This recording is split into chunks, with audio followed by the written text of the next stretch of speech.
Salut à tous, moi c'est Gérard, voici Roxane. On est les cofondateurs du projet 3 chiens pour une traversée. Ce projet, on l'a fondé pour emmener tout simplement nos 3 toutous découvrir le monde et en ce moment découvrir le sud de l'Alberta. Et dans cette vidéo, on va vous présenter 3 activités à faire en hiver en Alberta avec vos chiens. Et la première de ces activités, c'est d'aller faire une randonnée en raquette avec ses compagnons préférés à 4 pattes. On y va, on y va, on y va, on y va. La première des choses à vérifier avant de s'élancer sur un sentier, c'est que les chiens y soient bien autorisés en période hivernale. En effet, certains peuvent leur être interdits du fait de la présence d'animaux sauvages notamment. Et pour une randonnée avec ses chiens en hiver en raquette réussie, il y a quelques équipements à ne surtout pas négliger. Et le premier, c'est un bon harnais de marche pour votre chien.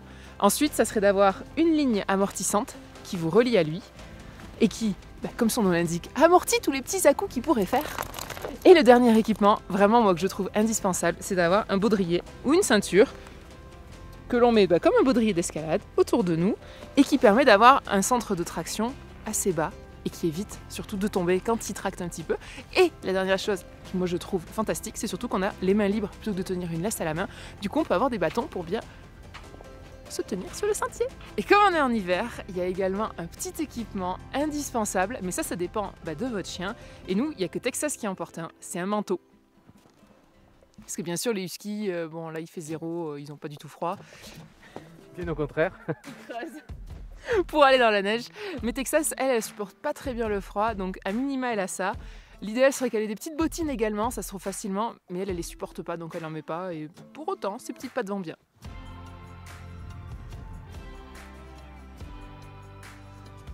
Bon, on est un peu déçus. On va pas pouvoir viser le sommet qu'on voulait, qui est pourtant juste là. On est à quoi? On est à 150 mètres en dessous. 150, 200, on 200, est on est vraiment pas loin, mais... Ah, il y a des rafales de vent assez énormes. On a des pans de neige qui sont juste au-dessus. Ouais, ça fait partout. Quelques dizaines de mètres que j'ai enlevé les raquettes et que j'ai mis les crampons parce que on attrape pas mal de plaques avant et on n'a plus d'adhérence. Les chiens non plus. Et là, la sécurité veut clairement qu'on s'arrête ici. Pas prendre de risques tous les 5, ça serait vraiment très bête, sachant que c'était une très belle balade jusqu'ici déjà. Et même si on n'a pas la vue de tout là-haut, on a déjà une très belle vue d'ici, puisqu'on voit le lac, c'est ce qu'on voulait voir. On est en Kananaskis, quoi, donc de toute façon, même si on n'arrive pas à un sommet, c'est magnifique en fait. Et puis, ce moment sportif partagé avec nos chiens est une belle démonstration de la complicité qui existe entre nous au quotidien. Autre activité à faire absolument avec ses chiens dans le sud de l'Alberta, c'est visiter le parc provincial Writing on Stone. Vous en doutez bien, il porte bien son nom. On va y découvrir d'anciennes pétroglyphes gravés dans la roche. Et ça, c'est vraiment quelque chose d'inédit au Canada.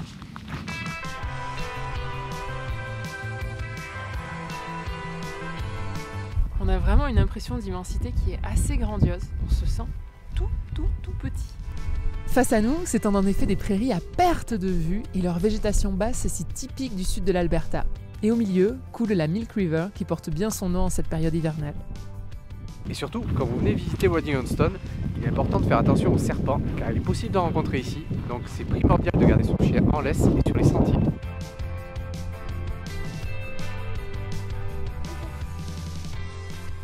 C'est vraiment remarquable ces formations géologiques parce qu'on voyait juste des petites cheminées quand on était de l'autre côté, et là de ce côté on dirait des parts de gâteaux qui ont été coupées, c'est assez net, mais en même temps il n'y a pas l'autre bout de l'autre côté, c'est vraiment impressionnant.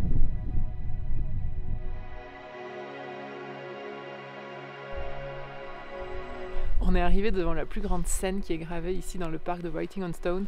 Ce sont des pétroglyphes qui nous montrent en fait la scène de la bataille qui a eu lieu ici. Et en fait ça a été gravé à la fin des années 1800 dans la pierre qui est juste devant moi. C'est vraiment impressionnant de voir ça, c'est super bien conservé. Heureusement ça a été protégé parce que sinon, bien sûr il y a des gens qui essaient de graver d'autres choses dessus. Mais ça appelle beaucoup d'humilité de se retrouver devant ces pétroglyphes-là. Et arpenter ces lieux avec nos chiens nous ravit d'autant plus. Ici, il n'est pas question de sport, mais de découverte et de voyage dans le temps. Les sentiers qui parcourent le parc de Writing on Stone sont très accessibles et plutôt courts. On se balade littéralement au milieu de ces étonnantes formations géologiques et on en apprend davantage sur les Premières Nations qui peuplent ce territoire depuis des siècles. Autre activité à découvrir avec son chien, c'est le ski cross-country. Aujourd'hui, je me trouve à Brock Creek, c'est un endroit où on peut faire plusieurs activités avec son compagnon à quatre pattes. Je vais m'initier à cette nouvelle activité pour moi. Je suis débutant, donc je sais pas du tout ce que ça va donner. On va bien voir.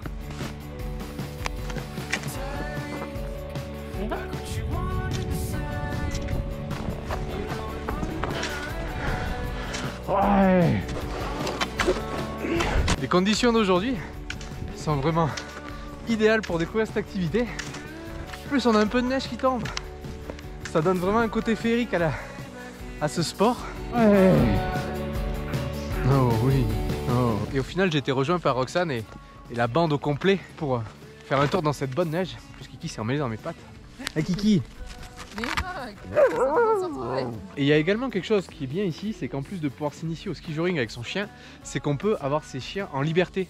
Et tous les sentiers sont accessibles avec le chien sans qu'ils soient en laisse, que ce soit pour randonner ou pour faire cette activité là. Donc ça, c'est aussi quelque chose qui est sympa, parce que moi j'aime bien avoir Texas de temps en temps détaché. Un petit tout. T'aimes bien être détaché, hein? Oui.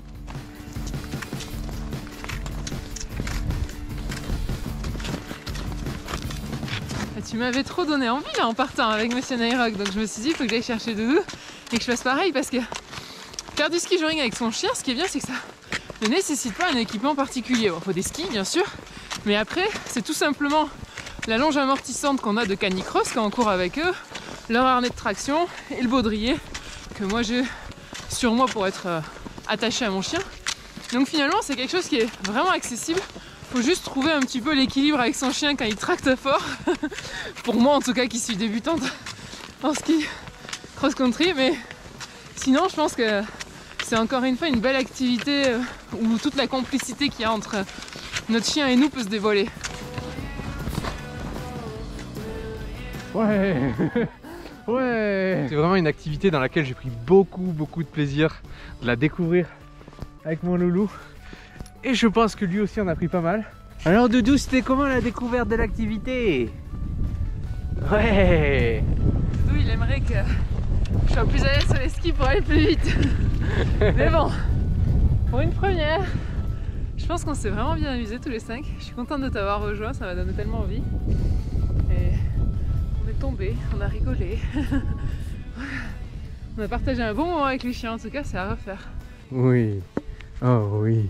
Voilà un court aperçu du côté accueillant du sud de l'Alberta quand il s'agit de le visiter avec son chien. Vous l'aurez compris, votre compagnon pourra vous suivre quelles que soient vos affinités. Sportif, amateur de culture, passionné de découverte et d'aventure, il y en a pour tous les goûts. Alors faites comme nous, partagez vos activités avec votre chien.